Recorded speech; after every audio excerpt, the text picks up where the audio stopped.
बोलो भारत माता की। ಪ್ರಧಾನಮಂತ್ರಿ ನರೇಂದ್ರ ಮೋದಿಜಿ ಅವರಿಗೆ ಕೈ ಇರೋವೆಲ್ಲ ಕೈ ಎತ್ತಿ ಹೇಳ್ಬೇಕು. ಭಾರತ್ ಮಾತಾ ಕಿ. ಪ್ರಧಾನಿ ನರೇಂದ್ರ ಮೋದಿಜಿ ಅವರಿಗೆ. ಬಂಧುಗಳೇ, ಈಗಾಗಲೇ ಸವಿಸ್ತಾರವಾಗಿ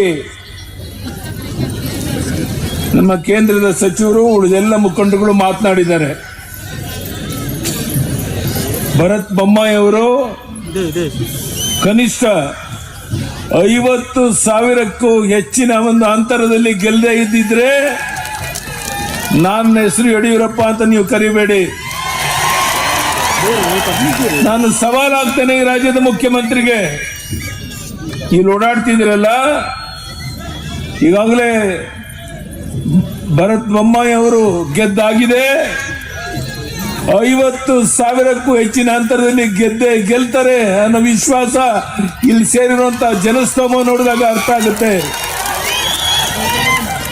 ನಾನು ಈಗಾಗಲೇ ಶಿಗ್ಗಾವಿ, ಸವಣೂರು, ಚನ್ನಪಟ್ಟಣ, ಸಂಡೂರು ಎಲ್ಲ ಕಡೆ ಹೋಗಿ ಬಂದಿದ್ದೇನೆ. ನಾಳೆ ಕೊನೆ ದಿವಸ ಚನ್ನಪಟ್ಟಣಕ್ಕೆ ಹೋಗ್ತಾ ಇದ್ದೇನೆ. 3 ಕ್ಷೇತ್ರದಲ್ಲಿ 100ಕ್ಕೆ 100 ಭಾರತೀಯ ಜನತಾ ಪಾರ್ಟಿ ಅಭ್ಯರ್ಥಿ ಗೆಲ್ಲೋದು ನಿಶ್ಚಿತ ಅನ್ನುವಂತ ಮಾತು ನಿಮ್ಗೆ ಹೇಳಕ್ ನಾನು ಇಚ್ಛೆ ಪಡ್ತೇನೆ. ಬಂಧುಗಳೇ, ನಾನು ನಮ್ಮ ತಾಯಂದಿರು, ನಮ್ಮ ಅಣ್ಣ ತಮ್ಮದಲ್ಲಿ ಕೈ ಜೋಡಿಸಿ ಪ್ರಾರ್ಥನೆ ಮಾಡ್ತೇನೆ. ಇನ್ನು ಚುನಾವಣೆವರೆಗೆ 1-2 ದಿವಸ ಯಾರಿನ್ನೂ ಕಾಂಗ್ರೆಸ್ ಕಡೆ ನೋಡ್ತಾ ಇದ್ದಾರೆ, ಅವರ ಮನೆ ಮನೆಗೆ ಹೋಗಿ ಈ ಕಾಂಗ್ರೆಸ್ ದುರಾಡಳಿತವನ್ನು ಅವ್ರಿಗೆ ಮನವರಿಕೆ ಮಾಡಿ, ಒಂದು ಕಾಲ ಇತ್ತು ಹಣದ ಬಲ, ಹೆಂಡದ ಬಲ, ತೋಳ್ಬಲ, ಅಧಿಕಾರ ಬಲ, ಜಾತಿಯ ವಿಶ್ವೀಜ ಬಿತ್ತಿ ಚುನಾವಣೆ ಗೆಲ್ತೇವೆ ಅನ್ನೋ ಭ್ರಮೆನಲ್ಲಿ ಕಾಂಗ್ರೆಸ್ನವರು ಇದ್ರು. ಕಾಲ ಬದಲಾವಣೆ ಆಗಿದೆ. ಇದು ಮೋದಿಯವರ ಕಾಲ. ಸಿದ್ದರಾಮಯ್ಯನವರೇ, ಮನೆ ಬಂದಂತೆ ಮಾತನಾಡ್ತೀರಾ?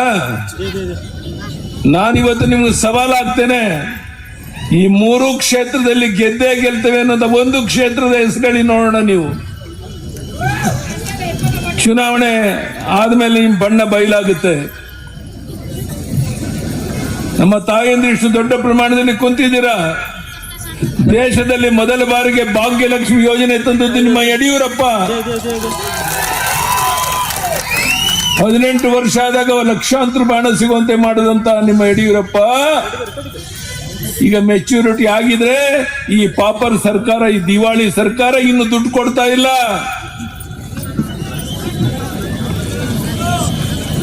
ಸಿದ್ದರಾಮಯ್ಯನವರೇ, ಇನ್ನೊಂದು ವಾರದಲ್ಲಿ ಹಣವನ್ನ ಬಿಡುಗಡೆ ಮಾಡದೇ ಇದ್ರೆ ಇಡೀ ರಾಜ್ಯದಲ್ಲಿ ಹೋರಾಟವನ್ನ ಮಾಡಬೇಕಾಗುತ್ತೆ ಅನ್ನೋದು ಎಚ್ಚರಿಕೆಯನ್ನು ನಾನು ಕೊಡಕ್ಕೆ ಇಚ್ಛೆ ಪಡ್ತೇನೆ. ನಮ್ಮ ಬಂಧುಗಳಿಗೆ ಕೇಳ್ತೇನೆ, ಅಬಕಾರಿ ಇಲಾಖೆಯಲ್ಲಿ ಏನಾಯ್ತು?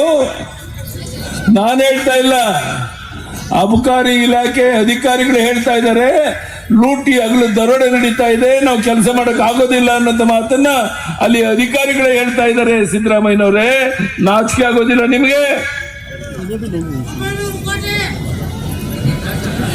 ಸಾವಿರಾರು ಕೋಟಿ ಲೂಟಿ ಆಗಿದೆ ಅಂತ ಹೇಳಿದ ಮೇಲೂ ಸಹ ಅದನ್ನು ಸರಿ ಮಾಡುವಂತ ಯೋಗ್ಯತೆ ನಿಮ್ಗಿಲ್ಲ.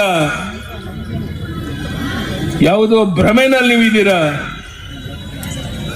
ಸಿದ್ದರಾಮಯ್ಯನವರೇ, ಈ 3 ಕ್ಷೇತ್ರ ನಾವು ಗೆಲ್ತೇವೆ. ಗೆದ್ರು ನೀವು ಅಧಿಕಾರದಲ್ಲಿ ಮುಂದುವರಿತೀರ ಅಂತ ನನಗೆ ಗೊತ್ತಿದೆ. ಆದ್ರೆ ನಿಮ್ಗೆ ಸವಾಲಾಗ್ತೇನೆ. ಮುಂದಿನ ಬರುವಂತ ದಿವಸಗಳಲ್ಲಿ ಏನು ಲೂಟಿ ಹಗಲು ದರೋಡೆಯನ್ನ ಮಾಡ್ತಾ ಇದ್ದೀರಾ, ಜನಹಿತವನ್ನ ಮರ್ತಿದ್ದೀರಾ, ಮಹಿಳೆಯರಿಗೆ ಬೇಕಾದಂತ ಸವಲತ್ತುಗಳನ್ನು ಕೊಡ್ತಾ ಇಲ್ಲ, ನಿರುದ್ಯೋಗ ತಾಂಡವಾಡ್ತಾ ಇದೆ, ಅಭಿವೃದ್ಧಿ ಕಾರ್ಯ ಸ್ಥಗಿತ ಆಗಿದೆ. ಕರ್ನಾಟಕ ರಾಜ್ಯದ ಉದ್ದಗಲಕ್ಕೆ ಹೋಗಿ ಬಂದಿದ್ದೇನೆ, ಎಲ್ಲೂ ಒಂದು ಕಡೆ 1 ಕಿಲೋಮೀಟರ್ ರಸ್ತೆ ಆಗ್ತಾ ಇಲ್ಲ.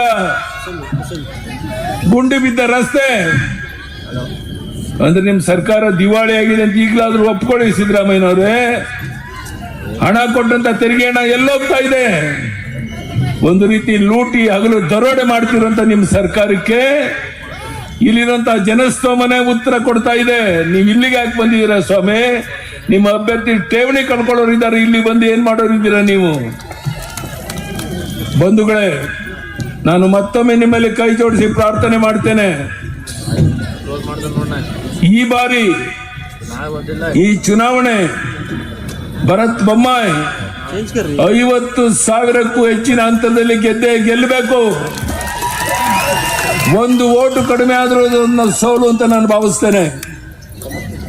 ಎಲ್ಲರೂ ಕೈ ಎತ್ತೇಳಿ ಯಡಿಯೂರಪ್ಪನವರೇ 50,000ಕ್ಕೂ ಹೆಚ್ಚಿನ ಅಂತರದಲ್ಲಿ ಗೆಲ್ಲಿಸ್ತೇವೆ. ನಾಳೆಯಿಂದ ಮನೆ ಮಠ ಸೇರೋದಿಲ್ಲ.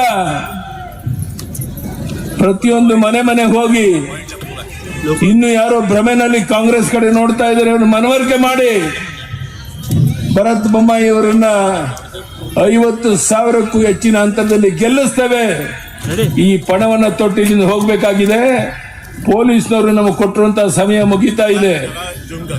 ಕಾನೂನು ಮೀರಕ್ಕಾಗೋದಿಲ್ಲ ನಾವು. ಅದರಿಂದ ಹೆಚ್ಚು ನಾನು ಮಾತನಾಡಿದ್ದೇನೆ.